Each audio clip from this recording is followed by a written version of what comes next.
Bonjour à tous, on se retrouve aujourd'hui à Paris avec Cyril, danseur à l'Opéra, et on est ici même à l'Opéra Garnier dans sa loge. Merci d'avoir accepté l'invitation de ce podcast et nous recevoir Avec ici. plaisir. Pour commencer, est-ce que tu peux un peu te présenter? Je m'appelle Cyril Mitilian. J'ai eu 41 ans il y a quelques mois. Je suis rentré à l'Opéra de Paris en 1993. Donc j'avais pas tout à fait 10 ans à ce moment-là. Et je m'apprête à partir de l'opéra dans un an. Car la retraite est donc à 42 ans pour les danseurs. Ok, et qu'est-ce qui te pousse justement à te lancer dans la danse quand même à un âge super jeune, mais directement de manière un peu intensive? C'était toi, c'était ta famille, était aussi artiste, je sais pas, est-ce qu'il y avait des... Ma famille, c'était tous dans l'éducation nationale, donc pas spécialement de fibre artistique ou de métier en lien avec le monde du spectacle. Par contre, il y a eu une volonté très jeune de la part de nos parents de nous faire découvrir pas mal d'activités. Notamment, on faisait du patinage, je dis on, parce que j'ai une sœur qui a 2 ans de plus que moi et on faisait les activités ensemble. On faisait du patinage artistique, mais toujours dans ce rythme un petit peu intensif, avec des compétitions. C'était jamais, on va dire, juste une fois de temps en Du temps, plaisir, ouais. mais c'était très agréable et j'ai de très bons souvenirs, j'ai beaucoup aimé. Peut-être que le côté compétitif est arrivé à ce moment-là. Puis nos parents nous ont mis aussi dans un conservatoire de musique, donc on avait un peu ce que j'ai retrouvé à l'école de danse après. Donc j'avais 7 ans et on était, donc le matin j'avais le scolaire et j'avais des cours de solfège, d'instruments de musique. Ils nous ont donné un petit mouvement vers des choses un peu artistiques en tout cas. Et la danse parce que ma sœur en faisait un peu de manière, voilà, comme un peu les petites filles souvent. Et j'accompagnais pour faciliter, ma mère me déposait dans le studio et je regardais le cours. C'est comme ça que j'ai eu connaissance de cette activité. Et dès 5 ans, j'avais demandé déjà, donc en même temps que tout ce que j'ai cité avant faisait. Mes parents un peu attendus, ils se sont dit bon, il est peut-être un peu jeune et puis c'est peut-être pas vraiment ce qu'il veut faire. Et puis quand même, c'est vrai qu'on préparait toujours des spectacles pour les événements familiaux, Noël. Donc quand même, voilà, ça avait perduré. Et puis à l'âge de 8 ans, ils m'ont inscrit. Le premier jour, j'en avais jamais fait. Et je me suis vraiment bien senti, je l'explique pas. Je me sentais à ma place. Ce que je faisais, ça me plaisait. Voilà, donc ça a démarré comme ça. Ok, donc quand même beaucoup d'éducation artistique, musicale, sportive Oui, très jeune. ouais, oui, mais j'ai bien aimé. Enfin, il n'y avait aucune contrainte et Ouais, bah, ça nous permettait, même les compétitions de patin, enfin, on allait en France, dans des points différents en France. Alors j'étais tout petit, donc mais bon, ça me plaisait déjà. On allait à Avignon, voilà, on bougeait un ce peu que en tu as France. retrouvé après avec Voilà, l'opéra à et une les version, spectacles beaucoup plus oui, grosses. oui, c'est ça. Et du coup, à quel moment ça arrive vraiment à un point où tu veux rentrer à l'opéra? Est-ce que ça vient de toi ou est-ce que c'est des professeurs par exemple qui te poussent un peu à y aller parce que c'est quand même super tôt, donc toi je sais pas si tu t'en rendais compte et si ça te faisait déjà rêver à cette Alors, époque-là. oui, alors, donc, j'ai déjà habité donc à Valence, dans la Drôme, où je suis né. Et c'est vrai que non, j'avais pas connaissance de ce qu'était l'Opéra de Paris, ce que ça représentait. Et en fait, ça s'est fait parce que j'ai fait un stage dans cette école où des professeurs de l'opéra, anciennement danseurs de l'Opéra de Paris, venaient. Et régulièrement, ils venaient chaque année, parce que le professeur que j'avais à Valence était, depuis des années 80, allait régulièrement à l'Opéra de Paris, donc avait une vraie culture de ce qui se faisait à l'Opéra de Paris. Et elle a lié des amitiés, je pense, en tout cas professionnelles au début, puis après, ce sont vraiment devenus des amis de ces gens qui étaient donc à l'Opéra de Paris et qui souhaitaient enseigner. Donc elle les invitait. Donc c'est vrai que ça nous faisait une petite ouverture sur ce qu'était vraiment l'excellence, l'exigence, tout ça. Et c'est eux, ces 2 professeurs, donc c'était Claudette Squarnet, qui était une ancienne danseuse étoile de l'Opéra de Paris, et Jean-Pierre Thomas, son mari, qui était également danseur à l'opéra, qui m'ont vu et qui ont suggéré à mes parents de me présenter à cette audition pour essayer de rentrer à l'école de danse de l'Opéra de Paris. Évidemment, moi, à 9 ans et demi, aucune notion de tout ça, mais je me souviens que j'avais retenu Paris Et je me suis dit, oh, ça va être sympa, c'est la capitale. Voilà, tout de suite, j'ai associé ces choses-là. Et ma mère m'a posé la question, est-ce que tu veux vraiment passer cette audition? Et j'ai répondu, ben, si je dois être pris, autant que ça soit cette année. Enfin, vraiment complètement inconscient. Et voilà, et ça s'est fait comme ça. On est invité à passer une première audition qui est justement sur la taille, la morphologie, le poids également. Euh, et si on est retenu lors de ce premier jour, on revient le deuxième jour. Et là, on teste plus nos capacités physiques à la danse classique. Donc ça va être une compréhension d'un exercice, d'un rythme, voir si on est souple, quelle est la forme de notre pied, parce que dans la danse classique, on aime bien les pieds cambrés. Voilà, donc les proportions physiques, encore une fois. Et c'est à l'issue de ce deuxième jour que là, on est admis à passer à un stage de 6 mois. Donc voilà, moi c'était, je crois que l'audition ça devait être en décembre 92. J'ai été admis à commencer ce stage en février 93. Ok. Voilà.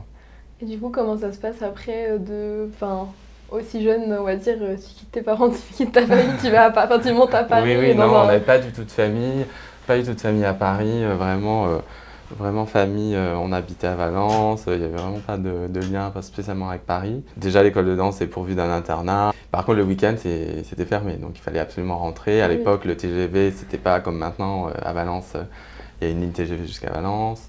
Je sais plus, je crois que ça mettait 3h45, enfin, c'était vraiment très, très long, mais bon. Mais là aussi, tout jeune, je me rendais bien compte que je faisais quelque chose qui n'était pas habituel d'enfants de mon âge.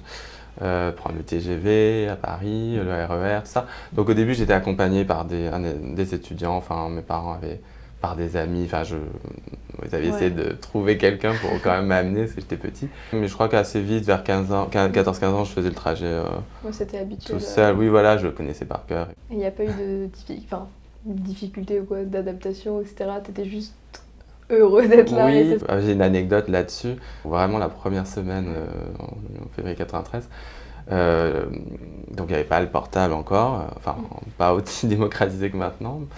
Donc moi en tout cas j'en avais pas. Et on avait des cabines téléphoniques, donc on était une centaine d'élèves répartis sur des 4 étages. Et donc on devait s'inscrire, et on avait une conversation qui pouvait être de 5 minutes parce que voilà, il fallait que tout le monde puisse appeler. La première semaine tout était nouveau, on avait l'école le matin pendant 4 heures, ensuite c'était tout ce qui était danse, les cours, et ensuite les cours un peu théoriques en lien avec la danse. Donc bon, bref, vraiment un chamboulement de planning, d'ambiance et tout ça, mais pas d'un point de vue négatif du tout. Hein. Du coup, j'ai oublié. Enfin, j'ai pas du tout appelé mes parents de la semaine. Cette fois-ci, ma mère était venue à la fin donc c'était le vendredi à la fin de la semaine, elle était venue me chercher, donc de Valence, était venue spécialement à Paris, et elle m'avait dit, mais comment ça s'est passé? Tu nous as pas du tout appelé. Et je lui ai dit, ah ben j'ai oublié. Et elle me dit, ça m'a fait mal en tant que maman, mais elle me dit, en fait c'était la preuve que tu te sentais bien et que tu étais heureux là où tu étais. Et tu peux expliquer un peu peut-être tu l'as déjà un peu dit, mais au niveau des cours de danse ou des cours théoriques par exemple, comment ça se passe? J'imagine que ça évolue selon les niveaux forcément, oui. Mais vous commencez par quoi? Et peut-être dans les niveaux plus avancés, qu'est-ce que vous faites? Pour faire un parallèle, donc je suis rentré, j'ai fini la fin de mon CM1 à l'école de danse. Et à ce moment-là, donc j'étais stagiaire. On a essentiellement des cours classiques. Ensuite, donc à l'école de danse, il y a la plus petite classe, c'est la 6e division, et ça va jusqu'à la 1re division. Et donc au cours de ce cursus, évidemment, les cours évoluent bien sûr techniquement en classique, mais aussi l'ouverture à tout ce qui nous va être nécessaire plus tard. Quand on est petit, on fait pas mal de danse folklorique. Folklorique, pourquoi? Parce que c'est des danses beaucoup où il y a des figures, on est en cercle, on est en couple, on danse avec une partenaire. Ce que je veux dire, c'est que jeune, ça nous apprend assez rapidement à danser en corps de ballet, en ligne, à faire des figures qui vont changer d'un côté de l'autre de la scène. Enfin, je pense que c'est ça la volonté, mais sans être dans un côté classique où il y a une technique qui est quand même un petit peu plus difficile à aborder si jeune. La danse folklorique peut faire, à mon avis, ce parallèle, en tout cas à cet âge-là. Ensuite, pour les garçons, on commence un peu plus tard, hein, mais vers 15 ans, cours de musculation, des cours d'adage. Les cours d'adage, c'est quand on commence à avoir des cours avec les filles danseuses. Donc pour commencer à comprendre comment pas la faire tomber, la porter, pour avoir un dos solide, la musculation vient en complément. On a des cours de variation, on a des cours de mime. Dans les ballets narratifs, on doit exprimer les expressions, les émotions, les objets qu'on peut mimer, qu'on prend, enfin qu'on donne à un danseur. Voilà, donc tout ça pour que ça soit crédible pour les yeux du public. Assez tôt, on est familiarisé au jeu de scène. Cours de jazz, qu'est-ce qu'on a d'autre? Mais ça, c'est vraiment les cours de caractère. Parce que dans les ballets classiques, il y a beaucoup de danses de caractère issues de l'école russe. Et en première division, oui, on termine avec beaucoup de cours d'adage, cours de classique, cours de contemporain, cours de jazz. Voilà, tout ça pour nous éveiller, nous préparer à ce qu'une carrière de danseur peut demander en fait, pour être paré à toute proposition de chorégraphe. Voilà, mais tout ça dans un sens qui est logique aussi par rapport à l'âge et à la technique du classique qui donc évolue et s'améliore. Voilà. Oui, donc d'une année sur l'autre, c'est un peu... Enfin, c'est progressif. Oui, c'est tout à fait progressif. On a des spectacles 2 fois par an quand on est à l'école de danse, généralement décembre pour ce qu'on appelle les démonstrations, où c'est l'équivalent d'un cours, mais en très concentré. Pour le public, c'est à la fois pédagogique et ça lui permet de voir cette évolution peut-être en 1 heure et demie de temps, parce que toutes les classes passent. Donc ça permet vraiment de voir tout ce qu'on fait en pratique à l'école de danse. Et la deuxième fois, c'est ce qu'on appelle les spectacles de l'école de danse. Et là, c'est vraiment un ballet du répertoire de l'école, mais c'est vraiment un full spectacle. Ouais. C'est pas un cours comme voilà, on passe un quart d'heure sur scène et ensuite c'est une autre classe. Là, c'est vraiment un ballet narratif avec une histoire, des premiers rôles, des seconds rôles, un corps de ballet. Donc on touche. Alors déjà, comment fonctionne un théâtre? On arrive, on comprend qu'il y a des machinistes, on comprend qu'il y a des maquilleurs, des coiffeurs, un plateau, un public évidemment. Mais voilà, on est déjà assez jeunes, familiarisés. Moi, mon premier spectacle, j'avais 10 ans à l'Opéra, je crois, 10 ans, un peu plus de 10 ans. Et c'était à l'Opéra Garnier. Et donc voilà, donc chaque année, on a ce rendez-vous biannuel du coup. Voilà, on est très très vite formés et c'est très bien. Ouais. Au moins quand vous arrivez après, directement si vous restez à l'Opéra ou même pour ceux qui partent ailleurs, je pense que c'est une éducation. Une bonne formation tout au long pour apprendre et pas être perdu la première fois qu'on arrive sur scène. Je pense que ça peut être, je sais pas, un peu intimidant peut-être. Enfin, je sais pas quel souvenir t'as de ça, mais... Quel souvenir? L'école de danse de l'Opéra que moi j'ai connue a ouvert ses locaux en 87 à Nanterre, chose qu'avant ça n'existait pas. Et c'est sur la volonté de Claude Bessy, qui était la directrice à l'époque quand moi j'y étais, ancienne danseuse étoile de l'Opéra, qui a eu la volonté de créer cette école pour avoir toutes les infrastructures adaptées et pour que ça soit optimal pour les enfants. Et avant c'était 2 studios loués à Paris, le scolaire dans une rue, les cours le matin à l'Opéra en même temps que le corps de ballet. Enfin, c'était toute une organisation qui faisait qu'au bout d'un moment on ne pouvait pas capter tous les talents du monde, de France déjà et du monde ensuite, pour former les meilleurs danseurs et qu'ils puissent ensuite danser au nom de l'Opéra de Paris. Donc elle a dit il va falloir créer une école, il va falloir faire comme tout le monde, sinon on va stagner. Et donc voilà, donc moi j'ai pas connu ce temps-là, mais j'en ai entendu parler. Et c'est vrai qu'à Nanterre, tout est adapté, idéal. Enfin, on a l'internat, le scolaire, ensuite tout ce qui est studio de danse, on a une salle de spectacle. C'est vraiment ça a été très bien fait et tant mieux. Et comment ça se passe au niveau de, par exemple, comment tu passes d'un grade à un autre jusqu'à les derniers, je sais pas comment on dit, cycle à l'école? Alors division, on parle de voilà, classe. Comment tu passes d'une classe à une autre par exemple? Chaque année, il y a un examen, au mois de juin à peu près, qui sanctionne l'année. Donc on a chaque classe on appelle ça un adage, donc c'est une partie un peu lente où on présente cet adage ensemble, ce qui permet à mon avis de voir la cohésion de la classe ou quelle personne se détache peut-être plus qu'une autre. Et ensuite, on a une variation qu'on appelait une variation rapide et une variation lente. La variation rapide, c'était comme son nom l'indique, des pas très rapides. Souvent, on abordait la petite batterie, donc c'est le fait de croiser ses jambes en l'air. Et quelque chose d'assez vif. Et la grande variation, c'était quelque chose de beaucoup plus lent, mais on va dire avec des sauts beaucoup plus en l'air, beaucoup plus haut. Tout ça, bien sûr, adapté à l'âge qu'on avait. Voilà, on passait par deux, je me rappelle. Et donc, à l'issue de cet examen, donc, où on avait, bon, moi, il y avait Claude Bessy dans le jury, bien évidemment. Il y avait des membres du corps de ballet. Et il y avait des professeurs de l'école de danse qui étaient présents aussi. Donc, ça se passait à l'école de danse, dans la salle de spectacle. Je me souviens d'être hyper stressé, hyper stressé. C'était, voilà. Mais pareil, là aussi, ça forme à, je veux dire, quand on est sur scène à l'Opéra Garnier, devant une salle de quasi 2000 personnes. Alors, quand on a répété son rôle, enfin, je veux dire, on va dire qu'on a eu les répétitions qui sont nécessaires pour qu'on soit prêt, mais on est un spectacle vivant. Un collègue peut très bien avoir une indisposition, être blessé la veille, on te demande de remplacer pour le lendemain, voire des fois ça peut être la demi-heure avant le début du lever de rideau. Il faut avoir les nerfs accrochés, il faut être... c'est une forme d'entraînement en fait, tout ça. Donc à l'issue de cet examen, il y avait un classement, premier, deuxième, jusqu'à la personne qu'ils estimaient qui pouvait encore être conservée dans la classe, donc cela montait. Il y avait ensuite les redoublements, et ensuite il y avait les gens qui étaient donc exclus de l'école de danse. Voilà, le terme était celui qui était utilisé. Ouais. Voilà, donc après moi les premières années ça s'est bien passé, voilà, je suis à peu près monté à chaque fois. Et seconde division, j'ai redoublé. Donc ensuite je suis passé en première division, et là on parlera peut-être du concours d'entrée dans le corps de ballet. Là je l'ai passé une fois, j'ai pas réussi, donc heureusement j'avais encore l'âge pour redoubler.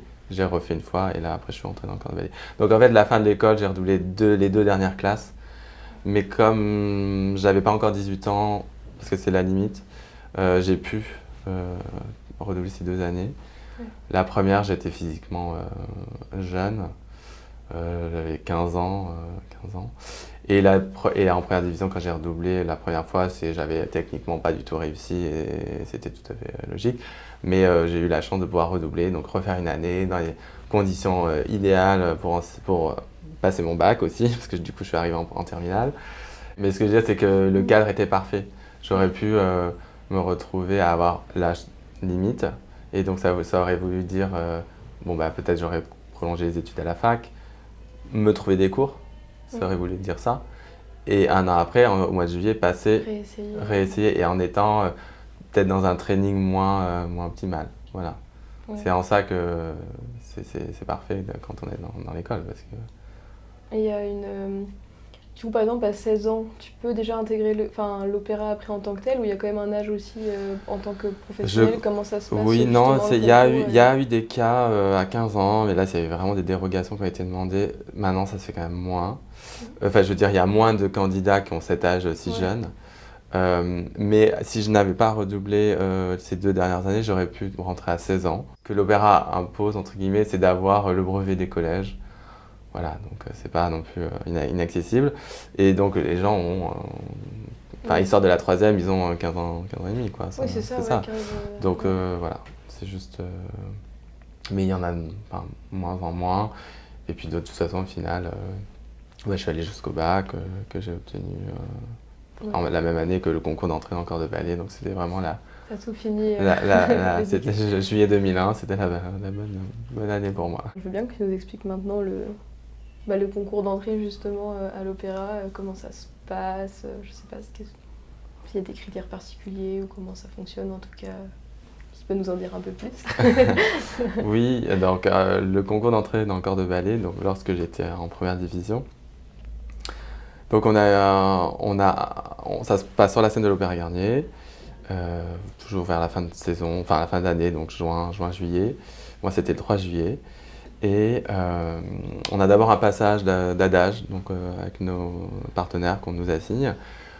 On a des exercices qu'on répète évidemment, et donc voilà, c'est sur scène, donc c'est toujours un peu chorégraphié, mais ça reste des exercices. Et ensuite, les femmes passent une variation, et les garçons aussi. Et cette variation a été choisie en discussion, je pense, avec le directeur ou la directrice de la danse de l'opéra, actuellement donc José Martinez, et le directeur ou la directrice de l'école de danse, donc actuellement c'est Elisabeth Platel. C'est une variation issue du répertoire, souvent emblématique du répertoire de l'opéra. Ouais. C'est pas une création faite pour cet événement en tout cas. Et du coup, à l'issue de concours, c'est à peu près comme par exemple pour les classes, vous avez quoi, un classement, il y en a quelques-uns, il y a combien de places, je sais pas. Oui, oui. Alors en plus de cette variation qui nous est annoncée un mois avant, on a également le nombre de postes à pourvoir. D'accord. Les postes à pourvoir qui viennent de personnes, de danseurs qui sont partis l'année précédente ou au cours de l'année en retraite. Donc on sait, moi l'année, on avait 6 contrats à pourvoir. Donc le premier jour où on est passé, ils en ont pourvu 2. Enfin, pardon, 2 pour les femmes, 2 pour les hommes. J'en ai un des 2.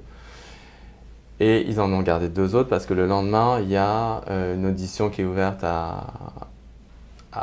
qui veut se présenter dans la compagnie, ce qui permet d'avoir des personnes issues de l'extérieur, qui peuvent être des talents et qui n'ont pas pu aller à l'école de danse, par exemple, de l'opéra, pour diverses raisons. Ils ont cette possibilité-là. Donc souvent, l'opéra garde quand même 2 contrats pour le lendemain. Voilà, mais ces gens-là ont un parcours, du coup on a ce qu'on appelle, alors ceux qui ont eu les contrats sont rentrés comme nous, c'est-à-dire CDI, et dans ce cas-là, ils sont, après une période d'essai, ils sont assurés de rester au sein de la compagnie. Par contre, ceux qui ont passé cette audition le 2e jour, mais qui ont eu que des contrats de surnuméraires, on appelle ça, donc ils peuvent être à la production, qui peut être de 3 ou 6 mois ou 1 an. Ces gens-là repassent au mois de juillet le concours. Donc ils se retrouvent le lendemain, après les années d'école de danse, à repasser ce concours. En tout cas, il vaut mieux arriver tout de suite à rentrer dès le premier jour pour être assuré, on va dire. Ouais, ça sécurise ton... Oui, et puis bon, enfin, moi je me souviens, c'était l'aboutissement de 8 ans à l'école de danse, de jamais savoir si on va être monté, renvoyé, enfin bon bref, beaucoup de stress. Et oui, quand c'est arrivé, on voit la vie un peu plus tracée et calme. Donc du coup, tu passes le concours, tu rentres dans l'opéra en tant que tel. Est-ce que tu savais... Enfin, est-ce que c'était vraiment ton objectif par exemple, ou est-ce que tu pensais aller, je sais pas, autre part, est-ce qu'il y a eu un moment de doute, ou etc. Ou est-ce que du coup, plus tu te rapprochais de la fin de l'école de l'opéra, plus c'était assuré pour toi, on va dire, que tu voulais pas rester dans l'institution du coup et suivre la voie un peu tracée entre guillemets. À l'école de danse, plus je montais dans les classes, plus oui, le rêve c'était de rentrer à l'opéra, dans la compagnie. C'était vraiment quelque chose que j'admirais beaucoup, les danseurs étoiles à l'époque. J'avais demandé à l'un d'entre eux, Nicolas Leriche, d'être mon petit père, c'est comme un parrain de la danse. Beaucoup d'admiration pour la qualité des spectacles. Jusqu'à la dernière année, mes parents avaient réussi à louer un petit appartement avec ma sœur qui faisait ses études de médecine à l'époque. Donc j'étais externe, donc la directrice avait d'ailleurs dit à mes parents, si vous pouvez, ça, voilà, parce qu'après 7 ans et demi à l'internat, elle s'était dit, bon, ça le fera un peu respirer. Et donc du coup, c'est vrai que voilà, je rentrais, mais le soir dans Paris, j'étais quand même dans le 17e.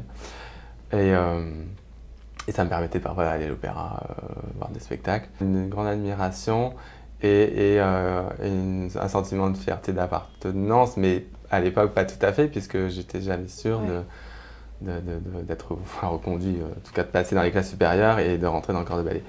Et c'est vrai que quand c'est arrivé, oui, il y a eu un espèce de on souffle là.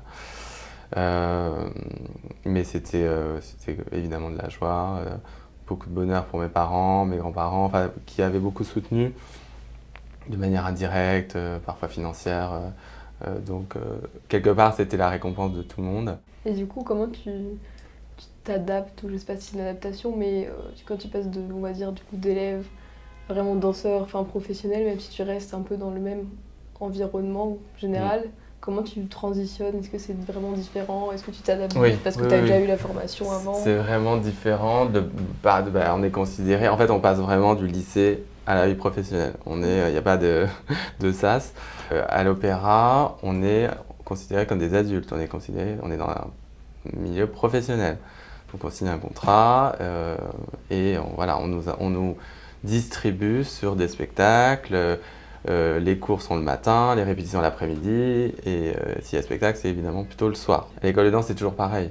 Du lundi au vendredi, je savais que le mardi, j'avais 2 cours de classique, ça dépend à quels âges, mais le mercredi, j'avais classique et adage par exemple. Le soir, j'avais histoire de la danse, le lendemain, histoire de la musique, enfin voilà. Toutes les semaines sont pareilles. Les plannings, quand on est dans la compagnie, varient. La difficulté des spectacles varie. Tous les spectacles ne sont pas difficiles de la même manière.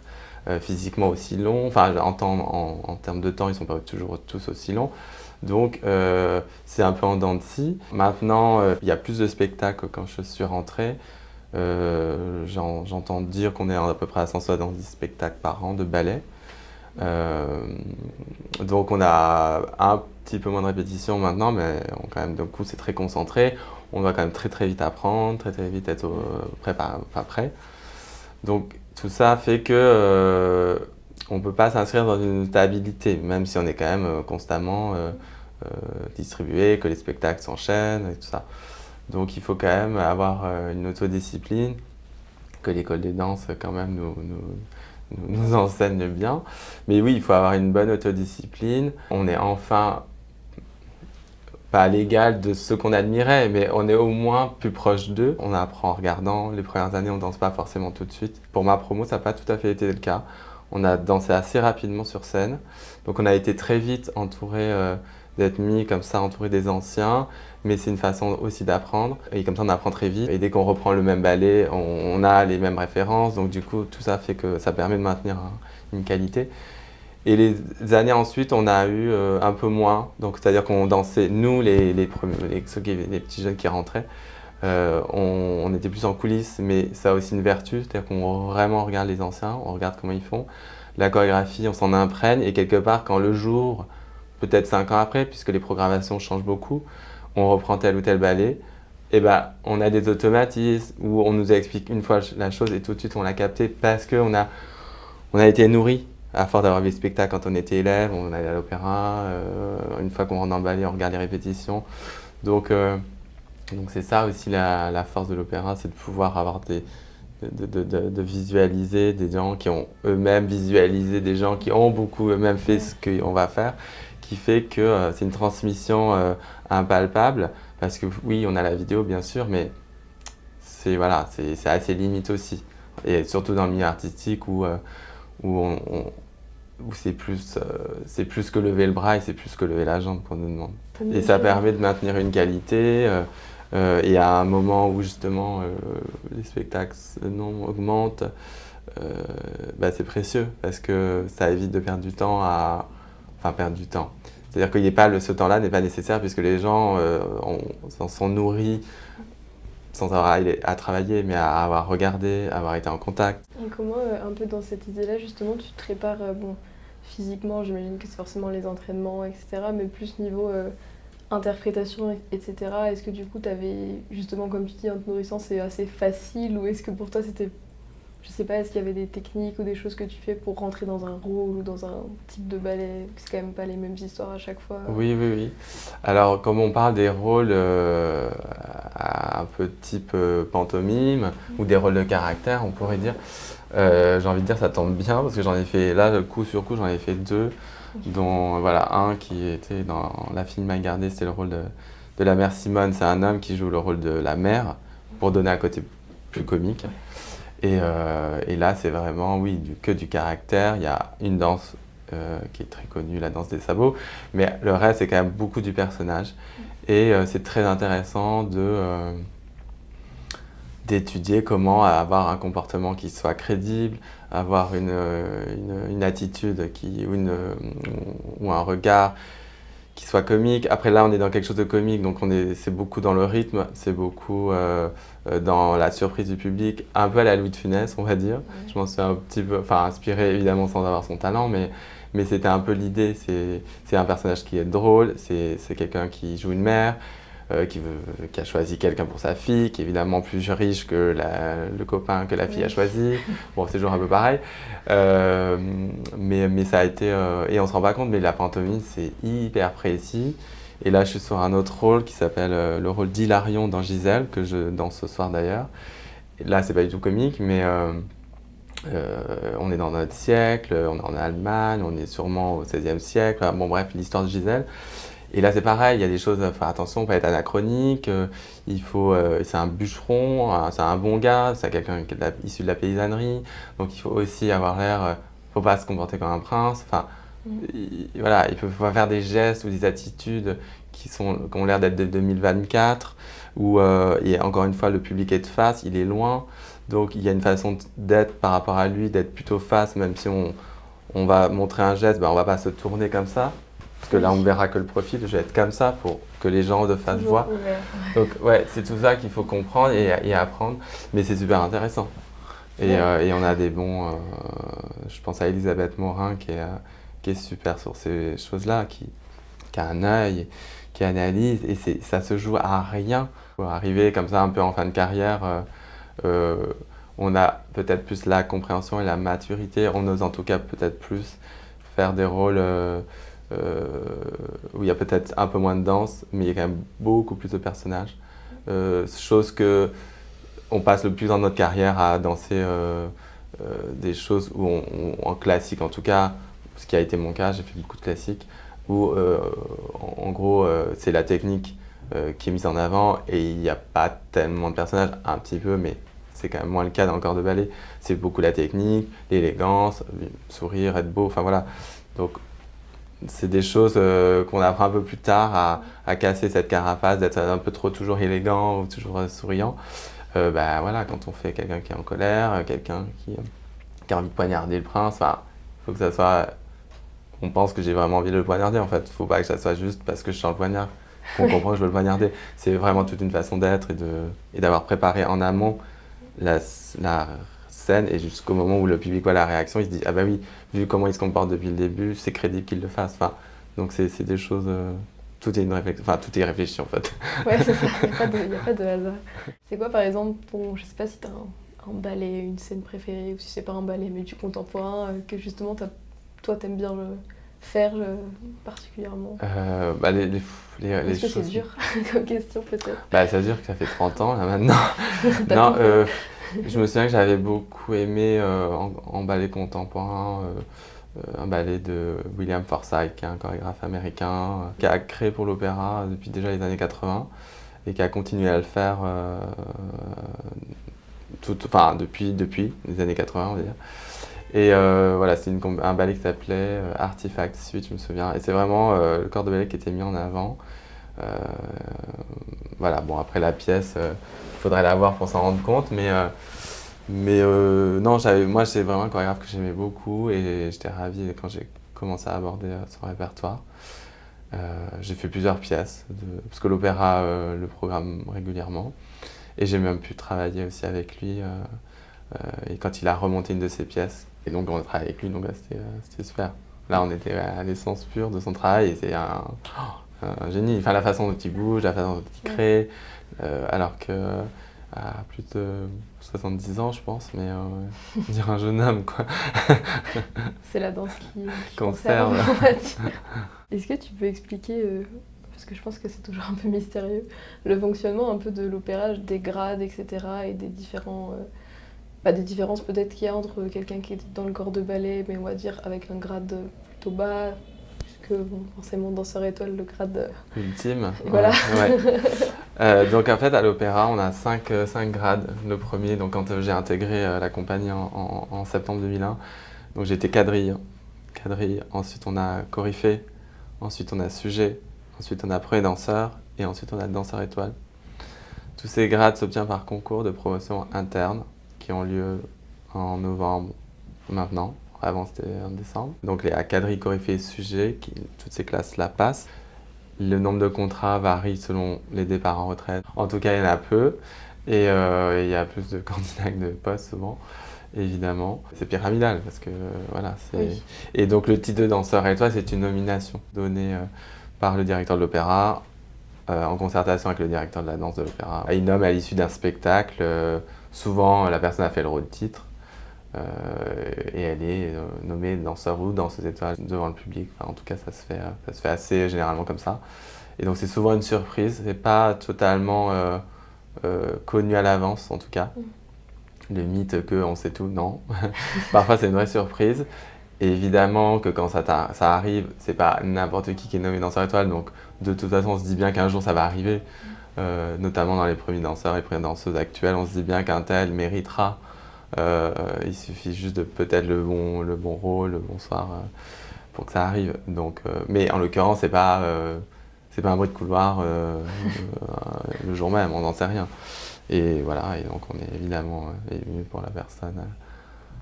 Voilà. Et ça change quoi au niveau, par exemple, peut-être des rôles ou de ce que vous dansez? Du coup, j'imagine que plus on se rapproche, plus c'est des solos, peut-être. C'est vraiment très établi ou ça peut quand même Alors, être assez il flexible? y a la coutume, on va dire, et puis après il y a les exceptions pour des raisons artistiques. Moi, donc du coup, mon grade c'est sujet. Donc on pourrait dire demi-soliste pour avoir un parallèle. Ça me permet d'être à la fois dans le corps de ballet, mais on va dire distribué en première ligne, si on peut dire. En tout cas, première distribution, et d'avoir des rôles de demi-soliste. Par exemple, ce que je vais faire ce soir, Hilarion, qui a un rôle considéré comme de soliste, mais par exemple, je ne le fais pas en première distribution. Je dois être là, peut-être la troisième ou quatrième distribution. Mais en corps de ballet, je suis dans le corps de ballet, en l'occurrence pour Gisèle, ça s'appelle les rôles des vendangeurs. Voilà, donc oui, selon le grade, on a accès à des rôles qui sont de plus en plus mis en avant, mais là aussi, il y a une suite qui est logique et aussi pédagogique, parce que quadrille, voilà, on va dire, pour schématiser, ce qui est moins en moins le cas, mais on est en coulisses, on regarde les coryphées et les sujets dansés. Quand nous-mêmes on remplace ou qu'on monte coryphée, ben, on a déjà un petit peu une connaissance pour certains rôles en tout cas qu'on aurait vu précédemment. On monte, voilà, sujet, ben, on a accès à des pas de 2, des pas de 3, mais que de temps en temps. Donc comme ça permet de se tester aussi. Et à la direction de la danse de voir un peu. Et ensuite, si on monte près des danseurs, là on est vraiment que sur des rôles de soliste. On va dire qu'on est la doublure du danseur étoile, entre guillemets. Et ensuite, bon, bah, danseur étoile, vous êtes évidemment que sur des rôles de soliste, en première distribution, voilà. Mais bon, c'est vraiment schématique parce que dans la réalité, notamment dans les ballets contemporains, selon le chorégraphe, s'il a envie de mettre en avant tel ou tel danseur qui peut être parce qu'il a la personnalité, parce qu'il touche le propos que le chorégraphe veut défendre, qu'il soit quadrille, coryphée, sujet, danseur, danseur étoile, parfois ça n'est pas pris en compte. Voilà, bon, parfois ça arrive, parfois ça n'arrive pas, mais sur le classique ça suit quand même un peu plus. Ouais. Mais pareil, par exemple, il y a un jeune danseur qui est sujet, comme moi, qui est plus jeune, et qui a l'avenir devant lui, qui va faire le rôle du prince, donc qui est vraiment le rôle titre dans Gisèle, après Gisèle bien sûr. Donc voilà, il va avoir un spectacle, donc ça va permettre à lui d'avoir travaillé un rôle avec notamment Elisabeth Morin que j'ai cité plus tôt, qui lui a transmis, qui elle-même l'a appris, etc. Donc il y a toujours ce jeu de transmission. Et comme ça, il teste, il goûte, il apprécie, il se forme, mais sans avoir une pression sur ses épaules qui serait première distribution et il doit en faire 5 par exemple. Ouais. C'est bien amené, voilà, pour que les gens soient prêts. Encore une fois, dans un spectacle, on a tout le monde, on a besoin de tout le monde. Évidemment, on voit toujours le côté étoile au milieu de la scène, mais la danseuse étoile, regardez un spectacle autour, les gens. Je vais prendre l'exemple de Gisèle parce que c'est le ballet actuel, mais on a des rôles de pantomime qui sont le rôle du duc ou le rôle de Bathilde, et ces gens-là, eux-mêmes doivent être crédibles, doivent être réellement dans leur rôle. On est dans une époque, on a un costume, on a un rang, enfin des choses à raconter. Donc tout le monde est nécessaire, et ça, c'est les gens qu'on voit. Mais derrière, vous avez toutes les équipes techniques, la machinerie, les habilleurs maquilleurs, les coiffeurs, la régie, tout ça pour que la magie opère. Ouais, non, c'est... Quand même un travail d'équipe. Ah bah complètement, non, mais bien sûr. Du coup, vu que t'as, enfin, on va dire, il te reste un an, je crois, Oui, ça, c'est au ça. sein de l'opéra, avant, Ouais. pas avant l'âge, pardon. Oui, Je sais pas comment on l'âge, dit, la de date retraite, butoir. je sais pas comment. Retraite, oui, Voilà, si je départ en de retraite voilà. de danseur. Comment tu prépares justement ce deuxième pan de ta vie après autant de temps de Ouais. danse finalement? Alors il y a une préparation, on va dire, académique, une préparation psychologique. La préparation académique, moi je me suis tourné vers un executive MBA que j'ai fait l'année dernière à l'Institut français de la mode. J'avais envie d'apprendre dans cet univers la mode et le luxe. Et ensuite, à travers cet univers, d'avoir quand même des bases pour être peut-être entrepreneur, en tout cas avoir une connaissance de l'esprit d'entreprise. Ouais. Parce que en tant que danseur à l'opéra, tout est fait pour nous, tout est facilité, j'ai pas de connaissances sur combien coûte le costume que j'ai porté, est-ce qu'il a fallu faire des retouches, est-ce qu'il a fallu aller chercher des tissus pour le refaire, l'améliorer, je ne sais pas. Voilà, donc en fait j'avais envie, que je dis, d'atterrir parce que c'est vrai que moi, à part mon job, ça a été d'être danseur et d'être bon danseur classique, mais ce qui est déjà beaucoup, mais ça s'arrête là, entre guillemets. Et dans la vie à l'extérieur, c'est bizarre de dire ça comme ça, mais c'est un peu la sensation, on va devoir sortir. C'est qu'il a fallu quand même apprendre connaissance que si je veux gérer un événement, va falloir budgétiser, va falloir communiquer dessus, va falloir comment on fait ça, du marketing, voilà. Et je vais reprendre d'ailleurs un programme en marketing là à partir de septembre pour vraiment finir mon processus d'éducation académique. Pour vraiment encore plus... alors maintenant j'ai les termes marketing, je dis deep diver, plonger dans une matière. Après avoir fait quelque chose de global, il y avait une vraie volonté d'avoir des connaissances, les hard skills. Parce qu'en soft skills, ça on en a beaucoup. L'école de la danse, l'école de la vie, l'école de l'opéra, c'est une école idéale. Parce que quand on sort, on perd quand même un environnement très protégé. Et il faut, moi, j'ai très envie d'avoir une deuxième vie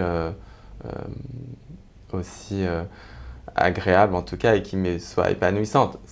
Parce que voilà, j'essaye, j'y crois. Hein. Voilà, donc je me donne les moyens, et après, ce sera à moi de pousser encore des portes pour être engagé. C'est venu de toi où il y a aussi un accompagnement quand même du côté de l'opéra justement. L'opéra a un accompagnement financier. Voilà. Après, c'est à moi de choisir dans quoi, quel univers, et puis reprendre les études à 40 ans, alors que moi, la dernière fois, c'était pour le bac. Il faut que ça soit une vraie volonté, parce que l'opéra ne peut pas s'engager sur quelqu'un qui a vaguement envie de faire quelque chose.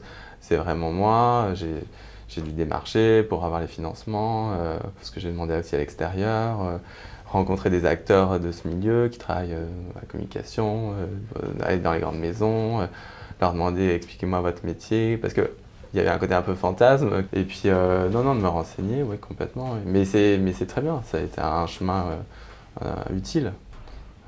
Voilà. Et tu pouvais gérer du coup l'opéra et les études, ou tu as fait une pause, enfin comment ça se... Oui, non, parce que les deux ensemble, ça a l'air... Ouais. Non, intenable. C'est-à-dire que l'opéra nous accorde une année, une seule, donc il a vraiment fallu optimiser. Donc il fallait optimiser le choix du programme. Et ensuite, je voulais avoir également de l'expérience, parce que la théorie, évidemment qu'il en fallait, mais j'ai pas le temps. J'ai une année, donc il fallait que je fasse théorie et pratique en même temps. Donc l'école, moi le MBA, il n'y avait pas de stage obligatoire imposé, mais moi c'était juste une évidence. Donc on m'a dit vraiment, faut faire de la vente. Donc je suis j'ai démarché Louis Vuitton, donc j'ai été Customer Advisor aux Galeries Lafayette. Donc là, ça a été sans transition. Sans transition, mais hyper intéressant. Et j'ai compris pourquoi tout le monde avait conseillé d'en faire, parce que par rapport au cours, tout s'éclairait. Quand on parlait de marketing, quand on parlait de VIC, quand on parlait de CRM, quand on parlait d'analyse de collection, bah, je le voyais moi en fait. Je le vivais, sur le terrain. Ensuite, j'ai réussi à trouver un autre stage pour la maison Berluti, donc c'est 2 marques du groupe LVMH. Magnifique groupe. Hein. Pour ce stage, j'étais assistante du directeur des relations publiques pour les célébrités. Et là, j'ai appris, parce que ça aussi, ça m'intéresse beaucoup, tout ce qui est VIC, événementiel. Ça m'a appris la logistique d'événements, l'organisation d'événements. Parce que, comme je dis, moi, ici, ça se fait tout seul. Et là, il a bien fallu quand même réaliser que les choses ne se font pas toutes seules. Et que ça arrive aux États-Unis, il faut faire la facture, il faut faire la douane, il faut envoyer le paquet, il faut s'assurer que c'est bien arrivé, il faut l'avoir. Enfin, voilà. Et tout ça, parmi une quantité de mails qu'on recevait, je me rappelle. Voilà, nous on ne travaille pas devant un ordinateur, ça aussi c'est quelque chose assis, évidemment c'est pas notre quotidien. Donc chamboulement mais utile et nécessaire. Du coup, merci pour déjà un peu cet avant-goût de l'opéra et de ce que tu fais actuellement ou de ta future reconversion. On va en parler encore un petit peu après, mais du coup tu vas nous emmener un peu plus découvrir ce lieu et en tout cas des espaces un peu privés, privés qu'on ne voit pas non plus, que tout le monde n'a pas la chance avec de plaisir. voir. Donc on va continuer un peu notre discussion en chemin. Parfait, bah allons-y. Je vais te montrer un lieu qui est magnifique. Bon, il y a celui-là bien sûr. La star de l'opéra. Un des plus beaux endroits, la scène, la salle. On se rend compte, là il y a le plateau est vide, il n'y a pas de décor encore, mais il sera installé pour Gisèle qu'on fait donc ce soir. Je ne sais pas si on se rend compte de comment c'est grand justement. Et tu remarques qu'il y a une pente également. Ouais. Tu veux expliquer peut-être les petits... Alors pourquoi la pente ouais, donc on appelle ça un théâtre à l'italienne. Déjà le fait que le spectateur soit en demi-cercle entre guillemets. Et cette scène en pente, c'est pour le confort visuel du spectateur. Et tu remarques en fait dans les salles maintenant, depuis un certain temps maintenant, la scène est plate et les spectateurs sont par contre beaucoup plus en gradin. Ouais.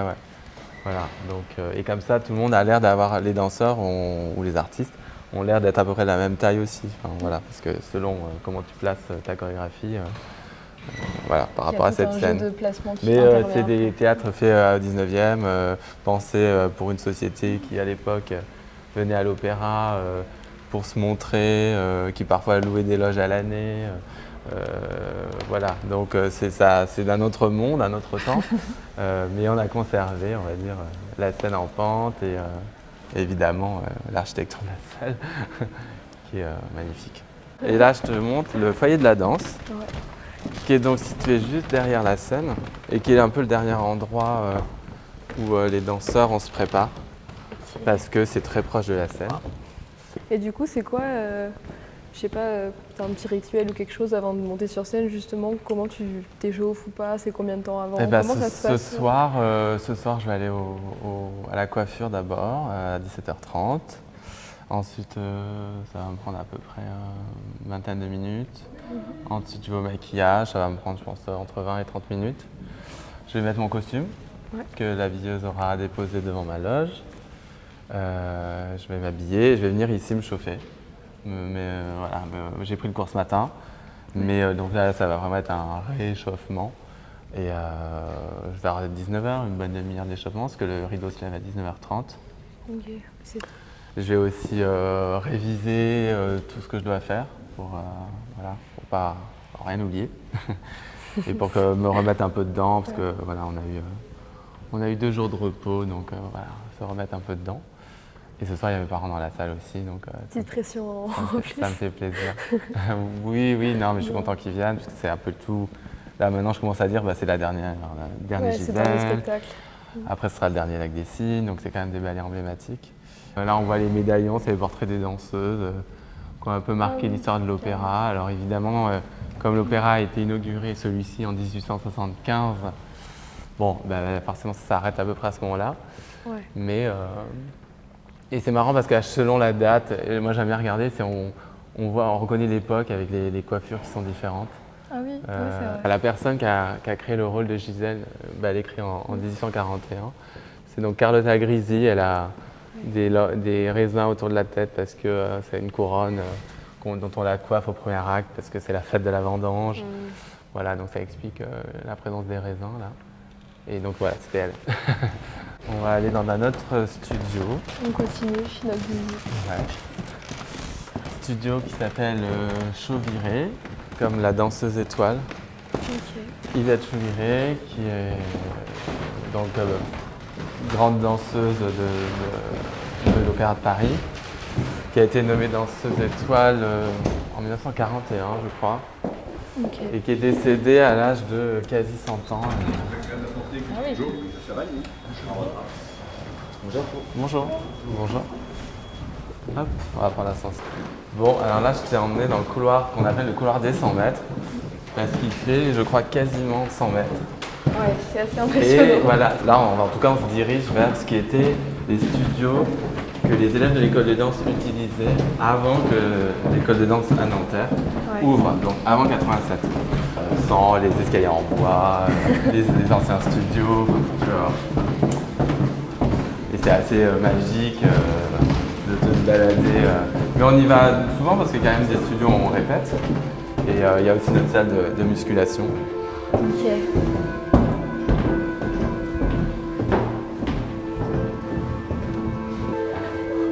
Là, tu vois, les studios sont toujours utilisés. Hein. Il y a un danseur qui travaille.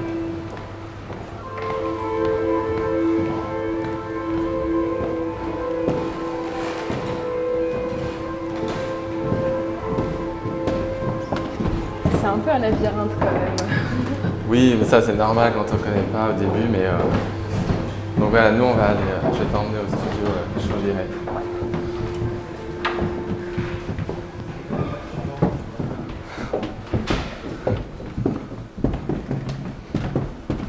Donc là, c'est tout l'étage médical.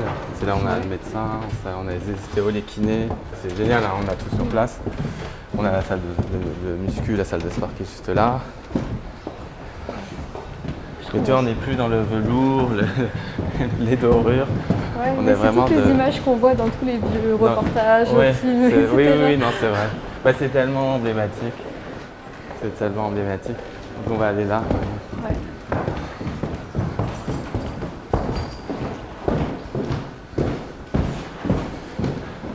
Et donc, il y a une petite histoire, entre guillemets, familiale avec Yvette Chouviré. Ouais. C'est que ma grand-mère, qui était donc pendant la guerre étudiante à Paris, elle m'a dit j'ai crevé de faim, mais j'ai économisé pour aller à l'opéra. Ok. Donc elle s'est acheté des places à l'opéra et elle était au poulailler. Je t'en prie. Et elle me racontait voilà, qu'elle était au poulailler et que tout le bas était réservé aux officiers allemands et les infirmières allemandes. Et elle m'a dit la première fois que je suis venue à l'opéra et que la guerre était terminée, ça m'a fait le choc. Et bon, bref. Et donc elle attendait les artistes à la sortie du spectacle. Okay. Et elle a lié un peu une petite amitié avec Yvette Chouviré. En tout cas, elle s'écrivait régulièrement. Yvette Chouviré lui répondait très également. Okay. Et elle lui a dit un jour, ah, j'ai mon petit-fils qui est rentré à l'école de danse. Donc, bon, j'ai jamais rencontré personnellement. Enfin, je l'ai rencontré à l'opéra parce qu'il y a eu des hommages qui lui ont été rendus. Elle a été présente à ce moment-là, Yvette Chouviré. Mais voilà, il y a un petit lien. Donc le studio qui lui est consacré, dédié. Et cet espace que j'aime beaucoup parce qu'on a la vue sur le Sacré-Cœur, on est un peu sur les toits de Paris. C'est un joli endroit, on se dit bon on va répéter, on passe par ce côté, ça, c'est cette le mythe. fenêtre. Oui, le mythe des toits, c'est interdit maintenant. D'aller dessus, j'ai retenu. Ouais, oui, c'était un peu plus libre accès avant, mais non, maintenant malheureusement c'est terminé.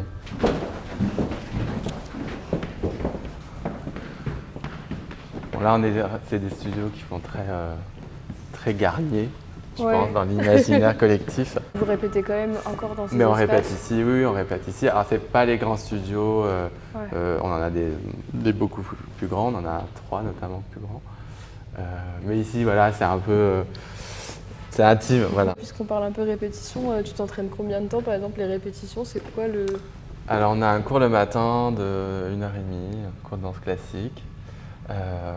Et ensuite, bon, la journée, comme je dis, c'est assez fluctuant. Là, on a commencé, enfin la série de Gisèle est assez lancée, donc je n'ai pas de répétition l'après-midi, mais il y a des nouvelles distributions de solistes que j'expliquais où on a voilà, des gens du corps de ballet peuvent être des solistes sur un soir et le lendemain ils reprennent leur place de corps de ballet.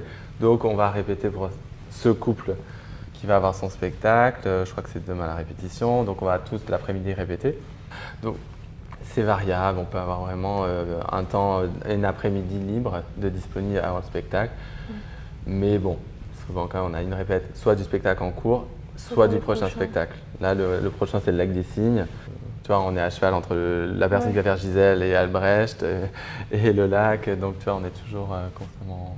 Et c'est pas trop dur de devoir être entre deux ballets par Là, exemple, parfois. non, bah après, c'est des styles, on va dire, c'est du classique, ça reste le même style. On passe à du contemporain à un ballet très classique, donc il n'y a quand même pas ce grand écart-là, sans mauvais jeu de mots. Et ensuite, c'est des ballets, bon, Gisèle, moi j'ai énormément dansé. Le Lac des Cygnes, quand même beaucoup. Et notamment, on a fait une tournée au Japon en février. Et on a donné ce ballet, donc c'est quand même très frais. En tout cas, en termes de mémoire, c'est assez frais. Et c'est juste physiquement se remettre en forme. Donc les gens, souvent, ils disent « Ah, mais tu l'as déjà fait, c'est bon, tu connais. » Oui, la tête le connaît, mais le corps, on va dire, doit s'en rappeler. En tout cas, dans le training. Un ballet en plus, voilà. Comme ça, c'est... Non, mais c'est ça, c'est le long, training, tout est question de training. Là, pour le coup, c'est pas une question de mémoire. Après, il y a des ballets que peut-être que l'année prochaine, je ne connaîtrais pas. Il y en a d'ailleurs, notamment. Et là, il y aura un travail de mémoire à faire et d'apprentissage, mais en plus. Mais en fin de carrière, voilà, il y a beaucoup de choses qu'on a déjà fait plusieurs fois. Donc, c'est une question de physiquement se remettre dedans, en fait. Du coup, j'ai envie de te poser la question, vu qu'on parlait de fin de carrière, est-ce que justement c'est quelque chose qui un peu te stresse, t'angoisse, je sais pas, ou en même temps tu as eu le temps quand même de vivre toutes ces années de danse et du coup tu es prêt à un peu passer à autre chose? La question de quand je pars en retraite, je la connaissais. Enfin, je savais que ça allait être en 2025, à mes 42 ans. Je me donne les moyens. Je disais, voilà, j'ai repris les études l'année dernière, je vais en refaire cette année. Ce que je peux maîtriser, je l'anticipe. Après, il y a la vie, les rencontres. Quand on quitte un environnement qu'on connaît depuis que j'ai 10 ans, c'est quand même un peu déstabilisant, c'est sûr. Et le dernier spectacle sera compliqué, ça, émotionnellement, ça va être très dur. Et puis, c'est un cadre tellement magique. On est quand même allé dans beaucoup d'endroits, toujours dans des conditions idéales. On rencontre les grands de ce monde. Il y a une espèce de vie qui est quand même un petit peu partiellement hors norme. Donc après, retourner, on va dire, dans une vie plus tranquille, voilà, ça va être peut-être un peu difficile. Donc pour ça, j'essaie, en tout cas, je prépare et j'espère que j'arriverai à m'épanouir autrement. Et de toute façon, il le faudra, hein, mais c'est sûr qu'on part d'assez haut, on va dire, en termes de normalité. Les gens sont conscients, hein, donc au moins c'est déjà ça, un travail de fait. Mais plutôt que de profiter, je dis plutôt j'apprécie. J'apprécie encore plus après mon année hors de l'opéra où j'ai repris les études. Chaque chose, je me dis, c'est un travail, c'est l'aboutissement de travail de gens, du mien aussi, mais de tous les gens autour. Et que tout ça, c'est magique. Enfin, on a mis l'opéra, on voit le bâtiment, on dit je travaille là, c'est quand même... Donc j'apprécie, ça c'est sûr que c'est le mot. Merci beaucoup d'avoir répondu à toutes mes questions et aussi d'avoir pu nous faire visiter les petits endroits qu'on voit pas tellement autrement que justement un peu dans les anciens reportages ou dans les choses qu'on voit pas vu que c'est pas accessible au public ici. Donc là on a été un peu dans l'intimité des danseurs presque et de l'Opéra Garnier. C'était super intéressant de suivre toute l'histoire de l'école, l'opéra et même maintenant comment on se prépare à l'après un peu opéra, à une reconversion pas forcément en lien avec la danse. Donc merci beaucoup d'avoir répondu à ça. Et puis je mettrai tous les liens aussi d'Instagram et autres pour qu'on puisse, LinkedIn. voilà, LinkedIn pour l'après.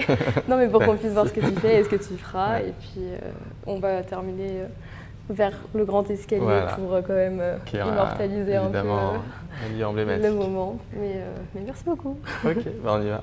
On y va. Du coup, là, on est dans les parties publiques justement de l'opéra avec le grand escalier juste derrière nous. Donc c'est par là qu'on arrive aussi quand on vient de voir danser, par exemple, ce soir. Et puis ici, vu que c'est assez représentatif de l'opéra, je pense, à part la salle. Donc voilà, je pense qu'on va se laisser aller se préparer pour ce soir maintenant. Merci. Mais merci pour la visite privée et pour toutes les réponses. Et puis, bon courage pour ce soir. Merci beaucoup. Au revoir.